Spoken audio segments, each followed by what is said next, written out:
Product সিলেকশনের সম্পূর্ণ guideline এই একটি ভিডিওতে।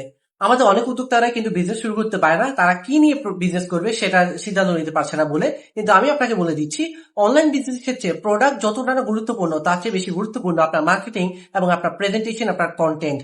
কারণ অনলাইনে মানুষ আপনার প্রোডাক্ট ধরতে পারছে না, সেটা টেস্ট করতে পারছে না, কিন্তু মানুষ আপনার কন্টেন্ট দেখে, আপনার মার্কেটিং দেখে, আপনার প্রেজেন্টেশন দেখে সেই প্রোডাক্টটা কিনবে।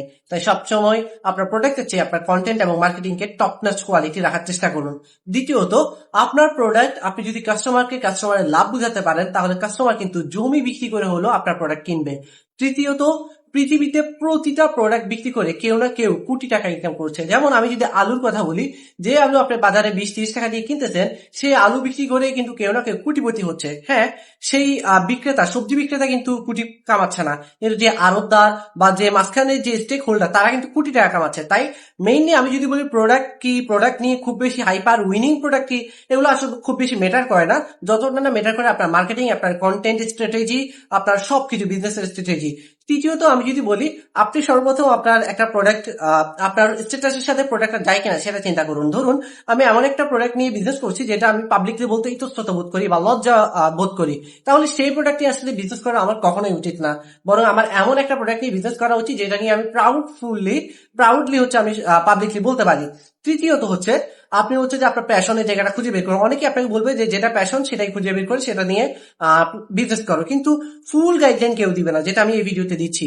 ধরুন আপনি আপনার প্যাশনের জায়গা থেকে 5টা বিজনেসের লিস্ট করলেন এবং 5টা বিজনেস পাইলেন। প্রথমত আমি ধরলাম একটা গেল ক্লথিং বিজনেস, একটা গেল অর্গানিক ফুড, একটা গেল আতর, একটা গেল গ্যাজেট, সামথিং সামথিং, মোট 5টা বিজনেসের লিস্ট করলেন।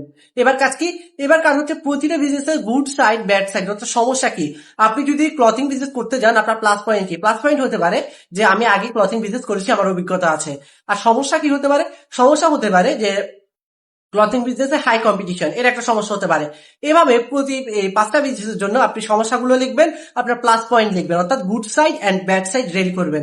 রেডি করার পর এবার আপনি এখান থেকে যাচাই বাছাই করবেন যে ঠিক আছে, এই 5টা তো আমার প্যাশনের জায়গা, এই 5টা থেকে কোনটা আমার জন্য যথেষ্ট ইজি, কোনটা আমি সহজে শুরু করতে পারবো বা আমার কাছে মনে হয় যে সব দিক থেকে আমার জন্য সহজ। ঠিক আছে, আমি 3টা বা 2টা প্রোডাক্টে স্থির হইতে পারলাম, বাকি 2-3টা বাদ চলে গেল।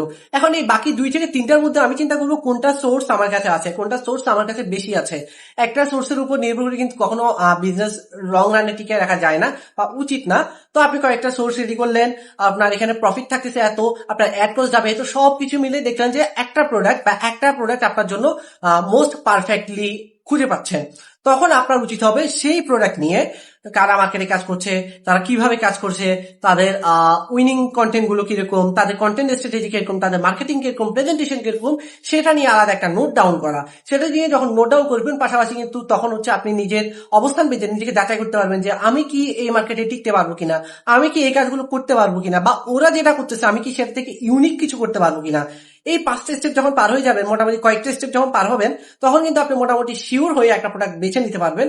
এবং প্রোডাক্ট বেছে নেওয়ার পর কি করতে হবে সেটা কিন্তু তখন বের করতে পারবেন। শুরুতেই যদি সবকিছু নিয়ে একসাথে চিন্তা করতে যান, আপনার কিছুই করা হবে না। আর এক ভিডিওতে আসলে সবকিছু বলা সম্ভব না। পরবর্তী অন্য কোনো ভিডিওতে আমরা প্রোডাক্ট সিলেকশনের পর কি আপনার নির্দেশনা কি হবে বা আপনার কি করণীয় হবে সেটা নিয়ে আলোচনা করবো ইনশাল্লাহ।